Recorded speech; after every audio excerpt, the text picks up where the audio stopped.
ওয়া আফশুস সালাম বাইনাকুম ওয়া আত'ইমুত তা'আম ওয়াসিলুল আরহাম ওয়া সাল্লু বিল লাইলি ওয়ান নাসু নিয়াম ওয়া তাদখুলুল জান্নাতা বিসালাম। ইবনে মাজাহ শরীফের হাদিস। আল্লাহ রাসূল বলেছেন, আব্দুল্লাহ ইবনে সালাম রাদিয়াল্লাহু তাআলা আনহু খেজুর গাছ থেকে লাফ দিয়া পড়লেন। লাফ দিয়া পড়ার সঙ্গে সঙ্গে ফুফুজি জিজ্ঞেস করলেন, ওরে আব্দুল্লাহ ইবনে সালাম, তুমি যে লাফ দিয়া পড়েছো, তুমি কিভাবে পড়েছো বলতে পারো নি? না না, আমি কিভাবে পড়েছি বলতে পারে নাই। কেন বলতে পারো নাই রে? ফুফুজি, আমি এমন একজন ব্যক্তির নাম শুনেছি, এমন একজন মহামানবের নাম শুনেছি গো, যেই মহামানবের অপেক্ষায় আমি মদিনায় এতদিন অবস্থান করছি। ওই মহামানব মদিনায় নাকি আগমন করতেছে, এর জন্য আমার হুঁশ নাই, আমি খেজুর গাছ থেকে লাফ দিয়া পড়ে গেলাম। আব্দুল্লাহ ইবনে সালাম রাদিয়াল্লাহু তাআলা দৌড়াইয়া নবীজির চেহারার সামনে গেলেন। চেহারা দেখিয়া বলতেছেন, জগৎবাসী, এইটা কোনো মিথ্যাবাদীর চেহারা হতে পারে না, এইটা কোনো মিথ্যা নবুয়তের চেহারা হতে পারে না। উনি হলেন সত্য নবী, যিনির কথা আমি তাওরাত কিতাবে পেয়েছিলাম। আমি তার চেহারা দেখাই আমি সাক্ষ্য দিতেছি, উনি হলেন মুহাম্মদুর রাসূলুল্লাহ সাল্লাল্লাহু আলাইহি ওয়াসাল্লাম, সত্য নবী, সত্য রাসূল। আমি ওনাকে দেখাই প্রথম সাক্ষী দিলাম, উনি হলেন সত্য নবী। আব্দুল্লাহ ইবনে সালাম রাদিয়াল্লাহু তাআলা আনহু বলেন, বিশ্বনবী মদিনায় আসিয়া 7টা নসিহত করেছিলেন। বলুন কয়টা নসিহত করেছিলেন? 7টা নসিহত করেছিলেন। এর মধ্যে আল্লাহ রাসূল বলেছেন, ওয়া আফশুস সালাম বাইনাকুম ওয়া আত'ইমুত তা'আম ওয়াসিলুল আরহাম ওয়া সাল্লু বিল লাইলি ওয়ান নাসু নিয়াম তাদখুলুল জান্নাতা বিসালাম। মায়ের উম্মত, আব্দুল্লাহ ইবনে সালাম রাদিয়াল্লাহু তাআলা আনহু বলেন, বিশ্বনবী মদিনায় আসিয়া প্রথম 4টা নসিহত করেছিলেন। 1 নাম্বার নসিহত হলো আফশুস সালাম বাইনাকুম, তোমরা বেশি বেশি করে সালাম আদান প্রদান করো। 2 নাম্বার নসিহত করেছিলেন ওয়া আত'ইমুত তা'আম, সামর্থ্য অনুযায়ী খাবার খাওয়াও রে, খাবার খাওয়াইলে বরকত হয়, মনের মধ্যে বখিলতা দূর হয়ে যায়, মনটা উদার হয়ে যায়, এই জন্য বেশি বেশি করে তোমরা খাবার খাওয়াও। ওয়া রাসিলুল আরহাম, 3 নাম্বার নসিহত করেছিলেন, তোমরা আত্মীয়তার সম্পর্ক রক্ষা করো, আত্মীয়তার সম্পর্ক ছিন্ন করিও না। আত্মীয়তার সম্পর্ক ছিন্ন করা এত বড় পাপ, দুনিয়ার জগতে যদি দ্রুত কোনো শাস্তি আসে রে, যেই গুনার শাস্তি আসে, এই গুনার শাস্তিটা হইল আত্মীয়তা ছিন্ন করা। আত্মীয়তা যেই ব্যক্তি ছিন্ন করিয়া লয়, দুনিয়ার জগতে সব চাইতে দ্রুত তার উপর শাস্তি আসে, এমন শাস্তি আসে যার যেই শাস্তির কারণে সে ভয়াবহ বিপদে পড়িয়া যায়। ওয়ানাউযু বিল্লাহি মিন শুরুরি আনফুসিনা ওয়া মিন সাইয়্যাতি আমালিনা। মান ইয়াহদিহিল্লাহু ফালা মুদিল্লা লাহু ومن يضلله فلا هادي له ونشهد أن لا إله إلا الله وحده لا شريك له ونشهد أن سيدنا ونبينا وشفيعنا ومولانا محمدا عبده ورسوله أرسله بالحق بشيرا ونذيرا وداعيا إلى الله بإذنه وسراجا منيرا أما بعد فأعوذ بالله من الشيطان الرجيم بسم الله الرحمن الرحيم واعبدوا الله ولا تشركوا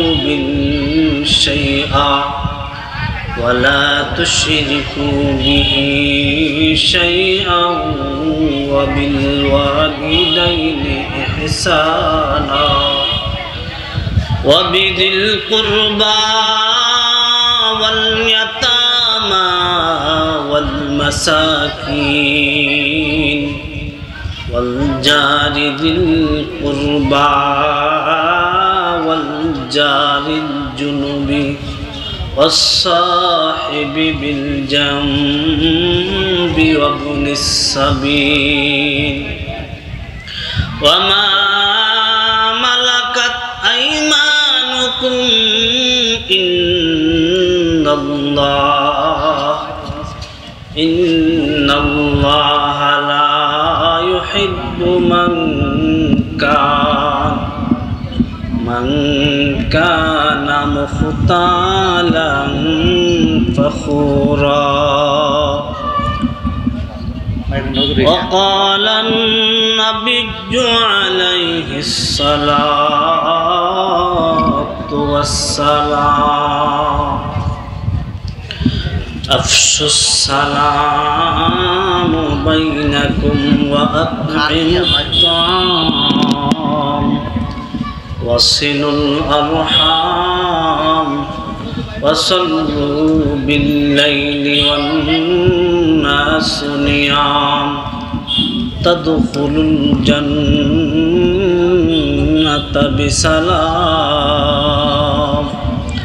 صلى الله على سيدنا ومولانا محمد صلى الله على سيدنا ومولانا محمد وعلى آله وأصحابه وسلم تسليما كثيرا أما بعد আজকের মুহূর্তে মাহফিলের উস্তাদ মুহতারাম জনাব হযরত মাওলানা আলহাজ কামরুজ্জামান সিদ্দিকী সাহেব আমার শ্রদ্ধাভাজন উস্তাদ। আমি আপনাদের মাদ্রাসায় পড়াশোনা করেছি। আমার এখানে অনেক শ্রদ্ধাভাজন জাতির রাহবার অনেক উস্তাদ মহোদয়গণ আছে। এখানে আসলে আমাদের অতীতের ছাত্র জীবনের স্মৃতি মনে পড়ে। উস্তাদদের কাছে আসলে মনের একটা সান্ত্বনা পায়, মনের একটা প্রশান্তি লাগে। এই হিসাবে মনের একটা টান থাকে যে কখন একটু সুযোগ পাবো আর উস্তাদদের সান্নিধ্যে একটু যেতে পারবো। মাহফিলের ওসিলা হলে আমরা একটু আসি, উস্তাদদের সাথে একটু দেখা সাক্ষাৎ করে দোয়া নেওয়ার সুযোগ হয়। অতএব আপনাদের এলাকারে খাবার খেয়ে আমরা এক দুই অক্ষর আল্লাহ তাআলা যতটুকু তৌফিক দান করেছে পড়ালেখার চেষ্টা করছি, আল্লাহ এই পথে রাখছে, আলহামদুলিল্লাহ। আর আপনাদেরকেও আল্লাহ তাআলা জাযায়ে খায়র ইনশাআল্লাহ ভরপুর দান করবেন, যা কল্পনা করতে পারবেন না। আপনাদের যে শ্রম ছাত্রদের পিছনে, মাদ্রাসার পিছনে, এটা অপরিসীম, যা পরকালে আপনারা উপলব্ধি করতে পারবেন ইনশাআল্লাহ। তো আজকের মাহফিলে আমার শ্রদ্ধাভাজন উস্তাদ জাতির রাহবার পীরে কামেল আল্লামা আব্দুল মতিন সাহেব দামাত বারাকাতুহুম তিনিও আছে। আর আপনাদের কাঙ্ক্ষিত মেহমান, যার জন্য আপনারা অপেক্ষমান, মুস্তাক ফৈজি পীর সাহেব নাগাস দরবার শরীফ কুমিল্লা হজরতও চলে আসছেন। তো এর আগে টুকিটাকি কিছু কথা আপনাদের সম্মুখে বলবো ইনশাআল্লাহ, মুস্তাঈনান বিল্লাহ ওয়া হুয়া ওয়ালিউত তাওফীক। আমাকে পূর্বে একটা বিষয় ঘোষণা করে দিয়েছে, বিষয়টা হচ্ছে আত্মীয়তার হক। আত্মীয় সম্পর্কে, আত্মীয়তার গুরুত্ব সম্পর্কে আলোচনা করতাম। এটা একটা মোটামুটি জটিল বিষয়। আমি আগে কখনো এই বিষয়ে আলোচনা করি নাই, আমার জন্য নতুন বিষয়। আর আপনারাও আজকে আমার সম্মুখে এই বিষয়ের নতুন শ্রোতা। তো আল্লাহ তাআলা যদি তৌফিক দান করে কিছু কথা টুটিফাটি বলার চেষ্টা করব, মুস্তাঈনান বিল্লাহ ওয়া হুয়া ওয়ালিউত তাওফীক। আত্মীয়তার হক বিষয়টা বুঝতে গেলে আত্মীয়তার গুরুত্বটা বুঝতে হয় আগে। আমি আলোচনাটাকে একটু সিরিয়াল করব। আত্মীয়তার আলোচনা বুঝতে গেলে আত্মীয়তার গুরুত্বটা কতটুক সেটা বুঝতে হয় আগে। আত্মীয়তার গুরুত্বটা বুঝতে গিয়ে আত্মীয়তার সংজ্ঞা কি, আত্মীয় কত প্রকার হতে পারে, কি কি হতে পারে, কোন আত্মীয়র কোন পর্যায়ের গুরুত্ব সেটা বোঝা দরকার। আত্মীয়তার হক আদায় হয় কিভাবে, আর আত্মীয়তা ছিন্ন হয় কিভাবে, এরপরে বুঝতে হয় আত্মীয়তার হক আদায় না করে যদি আত্মীয় ছিন্ন করে ফেলি তার দুনিয়াতে কি পরিণাম, পরকালে কি পরিণাম। আর যদি আমরা আত্মীয়তা ধরে রাখতে পারি, আত্মীয়তা রক্ষা করতে পারি, দুনিয়াতে তার বিনিময় কি, পরকালে তার বিনিময় কি। এই হলো কথার সিরিয়াল। আসুন আল্লাহ তাআলা আত্মীয়তার গুরুত্বটা বুঝাইতে গিয়ে, আবার আত্মীয় কয়েক প্রকার আছে, আত্মীয়র সূত্র কয়েকটি আছে, এই সূত্রের ভিতরে আবার স্তরও রয়েছে। আল্লাহ বলেন ওয়া'বুদুল্লাহা ওয়া লা তুশরিকু বিহি শাইআ ওয়া বিল ওয়ালিদাইনি ইহসানা ওয়া বিযিল কুরবা ওয়াল ইয়াতামা ওয়াল মাসাকিন والجار ذي القربى والجار الجنب والصاحب بالجنب وابن السبيل وما ملكت أيمانكم إن الله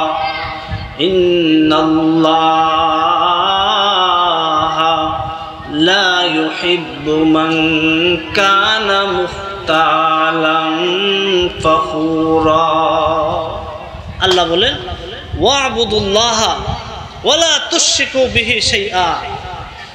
এ মানব সন্তান, মানব জাতি, জিন জাতি শুনে রাখো, তোমরা আল্লাহ তাআলার ইবাদত করো, আল্লাহ তাআলার সাথে কাউকে শরীক করতে পারবে না। পৃথিবীর বুকে আল্লাহ তাআলার ইবাদতের পরে যত কাজ আছে সমস্ত কাজের ঊর্ধ্বে হলো মা বাবার সেবা করা। বলুন সুবহানাল্লাহ। এটার সিরিয়াল অনেক ঊর্ধ্বে। আল্লাহর ইবাদতের পরের স্থান হলো যত কাজ আছে সমস্ত কাজের ঊর্ধ্বের সিরিয়াল আল্লাহ তাআলা বলছেন মা বাবার সেবা করো। দ্বিতীয় নাম্বার স্তরের সিরিয়াল হইল আত্মীয়তার হক রক্ষা করো।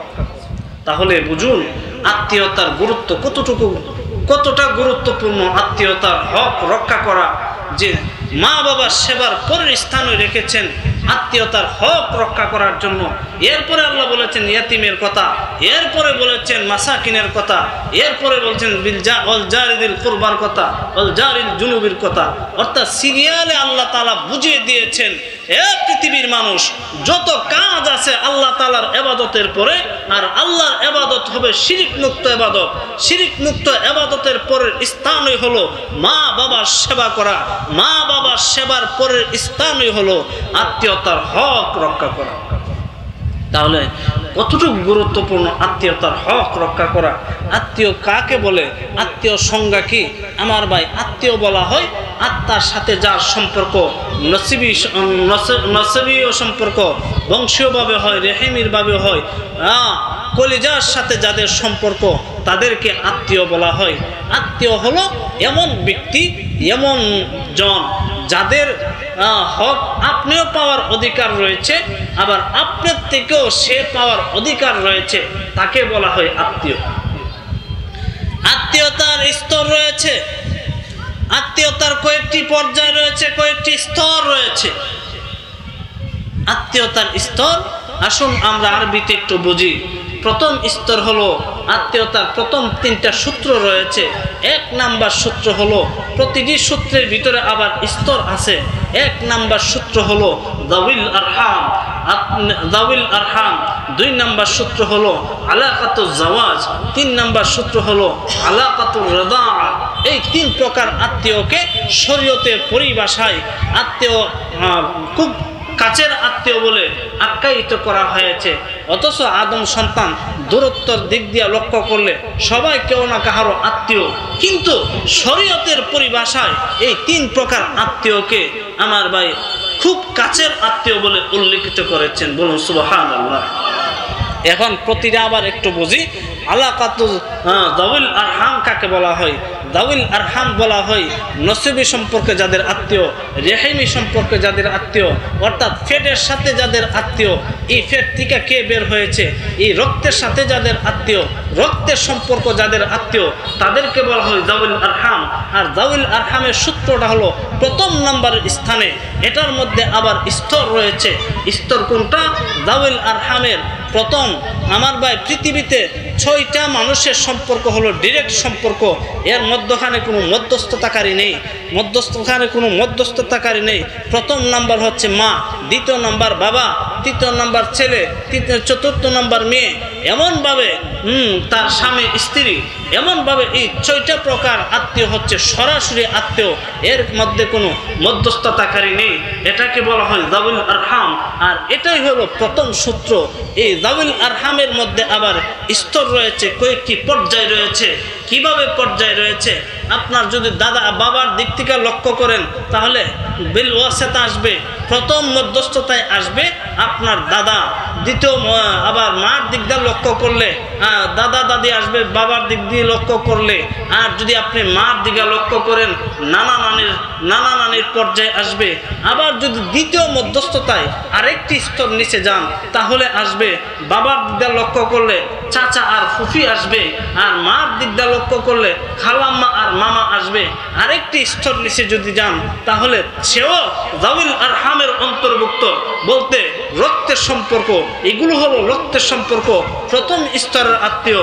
এগুলো হলো ফার্স্ট আত্মীয়, এদেরকে রক্তের সম্পর্কের আত্মীয় বলা হয়।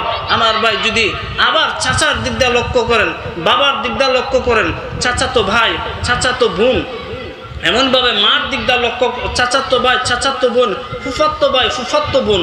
আর মার দিক দিয়ে যদি লক্ষ্য করেন খালাতো ভাই, খালাতো বোন, মামাতো ভাই, মামাতো বোন, এরা হলো যাউল আরহামের অন্তর্ভুক্ত। বলুন সুবহানাল্লাহ। এমনভাবে নিচের দিকে যত যাবে স্তর নিচে যাবে আমার ভাই, স্তর যত নিচে যাবে দূরত্ব তত বাড়বে, আর স্তর যত কাছে আসবে দূরত্ব তত নিকটবর্তী হবে। এটাই হলো যাউল আরহামের সংজ্ঞা। এখন আসুন আলাকাতুজ জাওয়াজ কাকে বলা হয়? 2 নাম্বার সূত্র হচ্ছে আত্মীয়তার আলাকাতুজ জাওয়াজ। আলাকাতুজ জাওয়াজ কাকে বলা হয়? আলাকাতুজ জাওয়াজ বলা হয় আমার ভাই যারা বৈবাহিক সম্পর্কের মাধ্যমে আত্মীয় হয়, অর্থাৎ তার স্ত্রী হলো প্রথম আত্মীয়। স্ত্রীর থেকে সূত্র দ্বিতীয় স্তর যদি যান, স্ত্রীর প্রথম একটা মধ্যস্থতায় আসবে, স্ত্রীর পরে স্ত্রীর মধ্যস্থতায় আসলে স্ত্রীর কারণে আত্মীয় হয়েছে আপনার শ্বশুর, আপনার শাশুড়ি। স্ত্রীর কারণে আত্মীয় হয়েছে আবার আপনার শালা, আপনার শালি। এই স্ত্রীর কারণে আত্মীয় হয়েছে আপনার শ্বশুর শাশুড়ি। এরা হলো প্রথম মধ্যস্থতায়, প্রথম বেলাওয়াসিতা। আর যদি আরেকটা স্তর যান নিচে তাহলে স্ত্রীর কারণে আত্মীয় হয়েছে দ্বিতীয় স্তরে হচ্ছে শালা শালি, তৃতীয় স্তরে হচ্ছে শালা শালির ছেলে মেয়ে। এভাবে নিচে যত যাবেন তারা হলো আত্মীয়, কিন্তু তারা রক্তের আত্মীয় নয়, এরা হইল আইনের আত্মীয়। রক্তের আত্মীয় হইল যাউল আরহাম, এটার গুরুত্ব বেশি। আর যাউল আরহাম হইল গুরুত্ব বেশি, এটা রক্তের আত্মীয়। আর আলাকাতু জাওয়াজ এটা হইল আইনের আত্মীয়। আপনি বিবাহ করার কারণে শরীয়তের আইন অনুযায়ী আত্মীয় হয়ে গেছে, মূলত সেটা রক্তের কোনো আত্মীয় না। রক্তের আত্মীয় হচ্ছে যা আপনার বাবার রক্ত থেকে তৈরি হয়েছে, মার রক্ত থেকে যেটা তৈরি হয়েছে, এটা হলো যাউল আরহাম। আর এটার গুরুত্বটা বেশি, এই জন্য এটার স্তরও প্রথমে রাখা হয়েছে। জোরে জোরে বলুন সুবহানাল্লাহ। আচ্ছা, আমার কথা কি বুঝতে অসুবিধা হচ্ছে? আচ্ছা, একটু খেয়াল করে শুনবেন। আত্মীয় কোনটার গুরুত্ব কখন দিব, কোনটারে বেশি দিব, কোনটারে কম দিব, আজকের আলোচনা ইনশাআল্লাহ পরিষ্কার হয়ে যাবে। আলাকাতু জাওয়াজ এটা বৈবাহিক সম্পর্কের কারণে আত্মীয় হয়েছে, শালা হয়েছে, শালি হয়েছে, শালার ছেলে হয়েছে, শালার মেয়ে হয়েছে। আর ওইটা কিন্তু রক্তের আত্মীয়, যাউল আরহাম এটা হলো রক্তের আত্মীয়। এখন 3 নাম্বার স্তরের আত্মীয়, 3 নাম্বার সূত্র ধরুন। আলাকাতুর রিদা, দুগ্ধপানের মাধ্যমে আত্মীয় হয়। দুগ্ধপানের আত্মীয় কোনটা?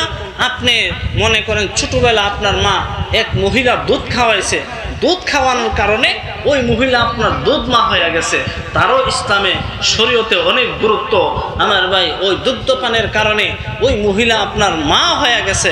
মা হওয়ার কারণে ওই মহিলার যদি কোনো মেয়ে থাকে, আপনি যদি ইচ্ছা করেন বিবাহ করতেন, বিবাহ করা যাবে না, না জায়েজ হয়ে যাবে। এমনইভাবে একটা মেয়ে যদি ওই আপনার মার দুধ খায়া থাকেন, আপনি ছেলে হিসাবে যদি বিবাহ করতে চান, ওই মেয়েকে বিবাহ করা যাবে না। এটা হলো দুধমা। দুধমার গুরুত্ব এত বেশি, এমনভাবে এটার মধ্যে স্তর রয়েছে। হ্যাঁ, এটার মধ্যে ব্যবধান আছে। হ্যাঁ, এটার মধ্যে ব্যবধান আছে। আলাকাতু জাওয়াজের মধ্যে ব্যবধান আছে। যাউল আরহামের গুরুত্ব এই দুইটার তুলনায় অনেক বেশি। বলুন সুবহানাল্লাহ। এই 3টা স্তর মোটামুটি ভাবে বুঝাইলাম। আত্মীয়তার হক কিভাবে রক্ষা করব শেষ প্রান্তে আলোচনা করব। স্তরটি আগে বুঝাইলাম, এখন কোন স্তরের কতটুকু মর্যাদা আসুন আলোচনায় ঢুকি, এরপরে বোঝা যাবে। ওয়া'বুদুল্লাহা ওয়া লা তুশরিকু বিহি শাইআ ওয়া বিল ওয়ালিদাইনি ইহসানা ওয়া বিদিল কুরবা ওয়াল ইয়াতামা ওয়াল মাসাকিন ওয়াল জারি যিল কুরবা ওয়াল জারিল জুনুব ওয়াল জারি যুরদিস সাবিল আও মা মালাকাত আইমানুকুম ইন্নাল্লাহা লা ইউহিব্বু মান কানা মুখতালাম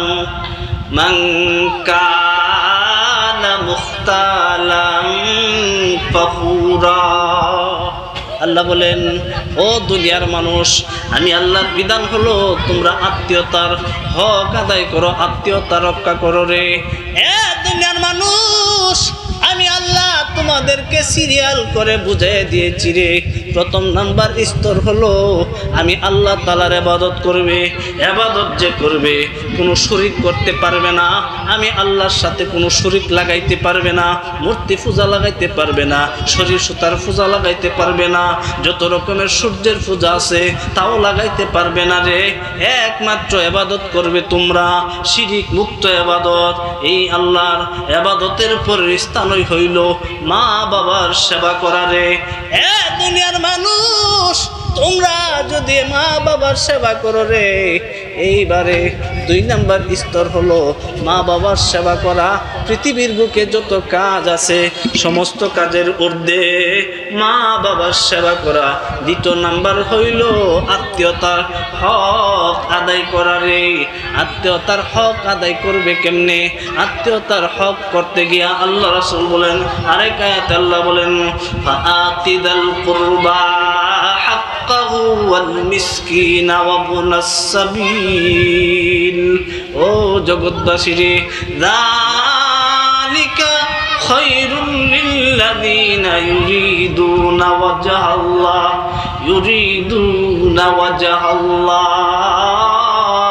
ইন্নাহু ওয়া উলাইকা হুমুল মুফলিহুন।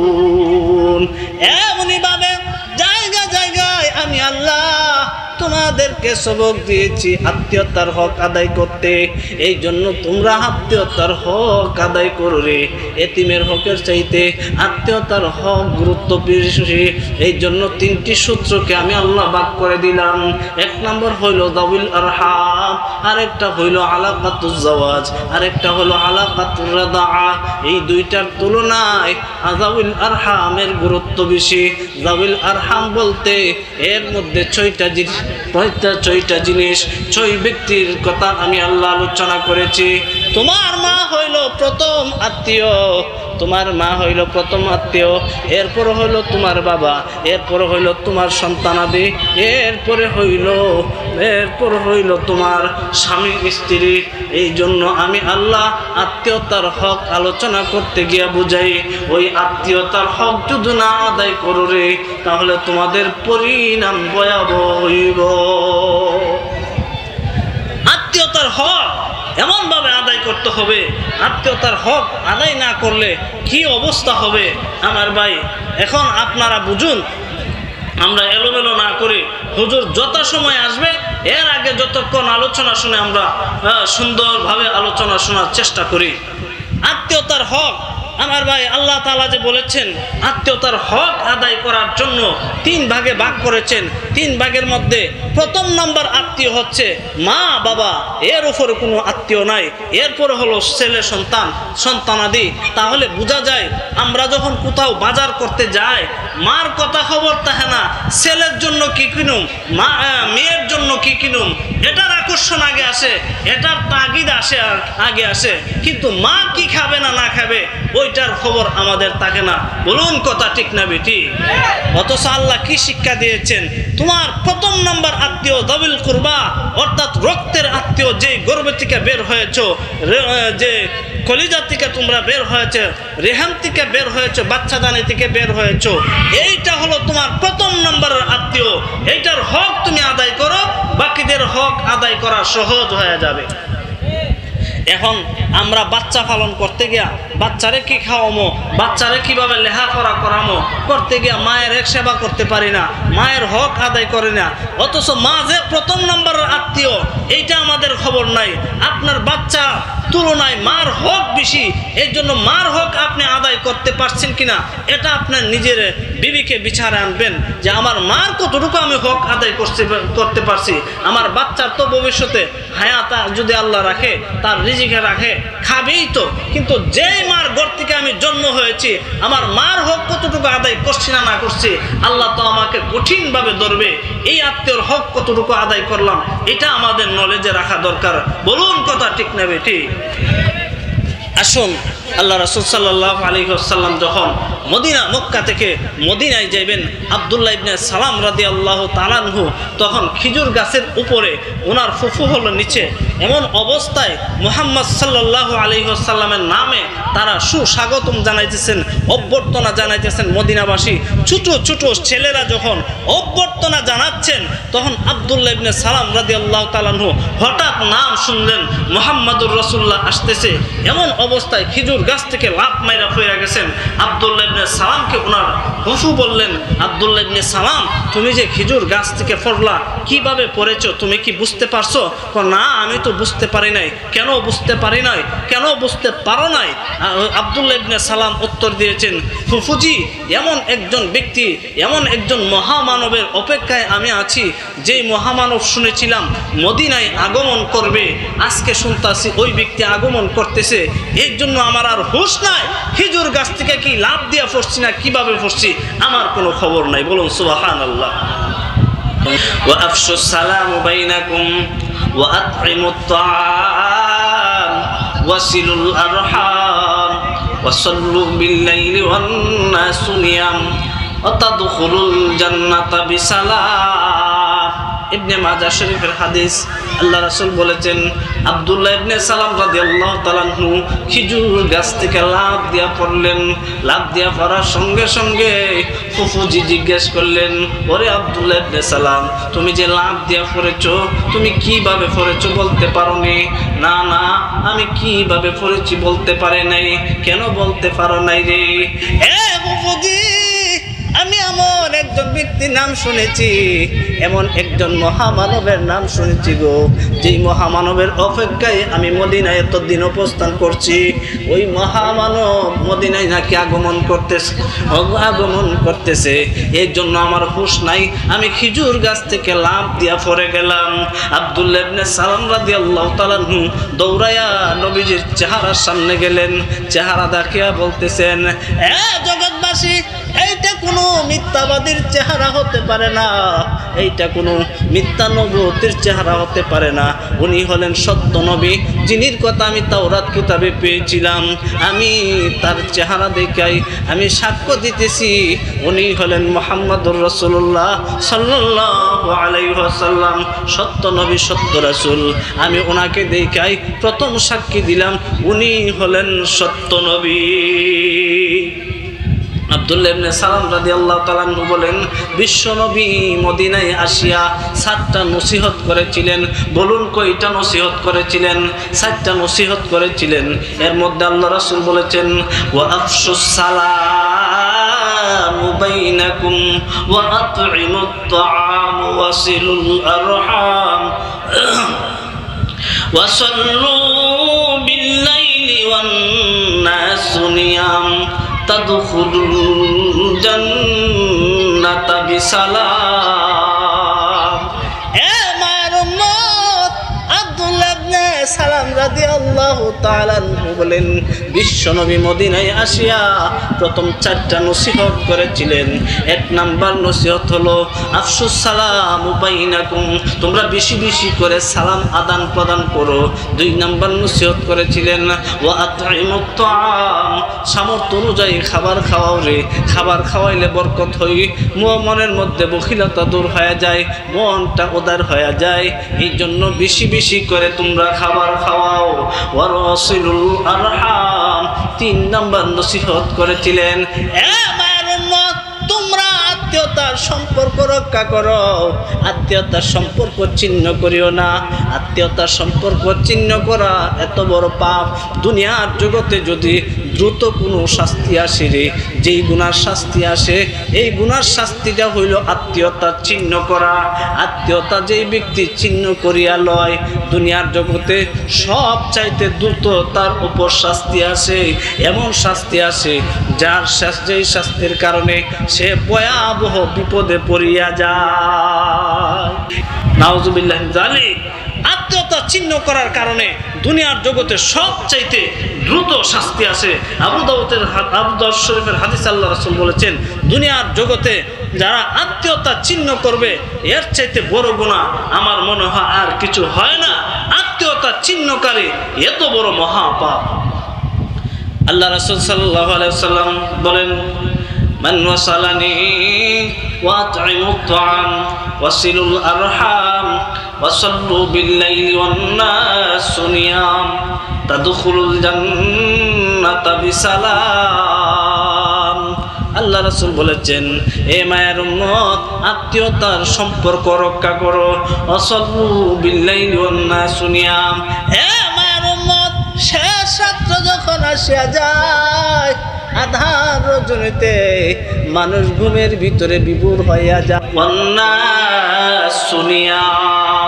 নবীজি বলেন, এ মায়ের উম্মত, তুমি যখন শেষ রজনীতে দাঁড়াইয়া যাও, বিছনার মধ্যে ফিটটা লাগায়া দাঁড়িয়ে আল্লাহর ভয়েতে চোখের পানি যখন তুমি একটু একটু ফেলতে থাকবে, ওই চোখের পানির বিনিময়ে জাহান্নামের আগুন হারাম হয়ে যাইব। হাসর ময়দানেতে আল্লাহ কুদরতি হাতে 3টা সুবল দিবে। ওই সুবলের ভিতর যারা উঠবে তাদেরকে বিনা হিসাবে জান্নাত দান করিব। এরপরে আল্লাহ ফেরেশতাকে আদেশ করে দিবেন, ও ফেরেশতারে, তুমি আদেশ করে দাও এবং ডাকাইতে থাকো, এ মুমিন উম্মতেরা, তোমরা আসরে আমার কাছে আসো। আল্লাহ রাসূল বলেন, তারা আসবে, সংখ্যায় বড় কম হবে। তাদেরকে ফেরেশতা বলবে, এ তাহাজ্জুদ গুজার, দুনিয়ার জগতে তাহাজ্জুদ পড়তে গিয়া শেষ রাতের মধুর ঘুম ঘুমাইতে না, এই জন্য আজকে তোমাদের আমলনামায় হিসাব করা হবে না, আল্লাহতে ওঠান হবে না। আজকে তোমাদেরকে আল্লাহ বিনা হিসাবে জান্নাত দান করিব। وصلوا بالليل والناس সুনিয়াম তাদখুলুল জান্নাতা বিসালাম। আরে এক হাদিসে আল্লাহ রাসূল বলেন, আরশে আজিমের নিচে আত্মীয় সম্পর্ক জুলিয়া জুলিয়া আল্লাহর কাছে দোয়া করতে থাকে, মান ওয়াসালানি ওয়াসালাহুল্লাহ ওয়া মান কাতাআনি কাতাআহুল্লাহ। হে আমার আল্লাহ, যারা আমাকে রক্ষা করে তাদেরকে তুমি রক্ষা করিও, তাদের সাথে সম্পর্ক রক্ষা করিও। যারা আমাকে চিহ্ন করিয়া দেয় তাদের সাথে তুমি সম্পর্ক চিহ্ন করিয়া দিও। এমনভাবে বলতে থাকে। আরেক হাদিসে আল্লাহ রাসূল বলেছেন, আল্লাহ সমস্ত সৃষ্টি জগৎ সৃষ্টি করলে পরে এরপরে সৃষ্টি জগৎ শেষ, সৃষ্টি জগৎ সৃষ্টি করা শেষ, আত্মীয় সম্পর্কটা আল্লাহর কাছে দাঁড়ায় গেলেন, দাঁড়াইয়া আল্লাহর কাছে নালিশ করতে শুরু করেছে, এ আমার আল্লাহ, আমার সাথে যারা সম্পর্ক করবে না, আমাকে যারা জুলুম করবে, আমার উপর যারা খারাপ আচরণ করবে, আমাকে তারা সৎ ব্যবহার করবে না। আল্লাহ বলেন, আত্মীয় এইবারে শুনিয়া রাখরে, যদি তোমার সাথে আত্মীয় তোমার সাথে যদি সম্পর্ক না করে, এইবারে আমি আল্লাহ তাদের সাথে সম্পর্ক করব না। এতে তুমি খুশি না বেজার? আত্মীয় বললেন, আমি খুশি, তাদের সাথে সম্পর্ক করব না এবং দ্রুত দুনিয়ার জগতে তাদেরকে শাস্তির ব্যবস্থা করে দিব। আল্লাহ রাসূল বলেছেন, আবু যর গফারী রাদিয়াল্লাহু তাআলা বলেন, আমাকে বিশ্বনবীজি 3টা নসিহত করেছেন, আমার খলিল 3টা নসিহত করেছেন। এর মধ্যে একটা নসিহত হলো, এ আবু যর, তুমি যখন দুনিয়াতে চলবা উপরের দিকে লক্ষ্য করিও না, উপরের মানুষের দিকে লক্ষ্য করিও না, নিচের মানুষের দিকে লক্ষ্য করবা। উপরের দিকে লক্ষ্য করলে তোমার লোভ ডুববো তাদের মতো হওয়ার জন্যে, নিচের মানুষের দিকে লক্ষ্য করলে তুমি শুকরিয়া আদায় করবা, আলহামদুলিল্লাহ। এরপরে শুনো রে, অসহায় মানুষ যারা আছে, অসহায় মানুষকে তুমি ভালোবাসো, তাদের কাছে তুমি যাইও। 3 নাম্বার হলো, তুমি আত্মীয়তার সম্পর্ক রক্ষা করিও। এমনভাবে আত্মীয়তার গুরুত্ব বুঝিয়েছেন। দুনিয়ার মানুষ, যদি তুমি আত্মীয়তার গুরুত্ব রক্ষা করো, আল্লাহ রাসূল বলেছেন, মান আহাব্বা আইয়ুবসাতা লাহু ফি রিজকিহি ওয়া ইউমসা ফি হায়াতিহি, যে ব্যক্তি আত্মীয়তার সম্পর্ক রক্ষা করে রে, আল্লাহ তাকে হায়াত বাড়ায়া দেয়, তাকে ধনী বানায়া দেয়। এর মধ্যে সর্বপ্রথম নাম্বার 1 আত্মীয় হইল মা বাবা। আইয়ামুদ্দাল্লাহু ফি হায়াতিহি ওয়া ইয়াজিদা ফি রিজকিহি ফালইয়াবাররা ওয়ালিদাইন। তুমি যদি হায়াত বাড়াইতে চাও, তুমি যদি ধনী হইতে চাও রে, মা বাবার সেবা করো, এতে তোমার হায়াত বাড়াইয়া দেওয়া হবে, তোমাকে ধনও বাড়াইয়া দেওয়া হইব। আল্লাহ রাসূল আরেক হাদিসে বলেন, সালাসু দাওয়াতিন মুস্তাজাবাতুন, দাওয়াতুল ওয়ালিদি ওয়া দাওয়াতুল মুসাফিরি ওয়া দাওয়াতুল মাজলুম। তুমি যদি মা বাবার সেবা করো, মা বাবার দোয়া আল্লাহর দরবারে কবুল হইয়া যায়। এই জন্য আত্মীয়তার সিরিয়াল তোমার সন্তানের চাইতে তোমার মা বাবার সিরিয়াল হইল ফার্স্টে। মা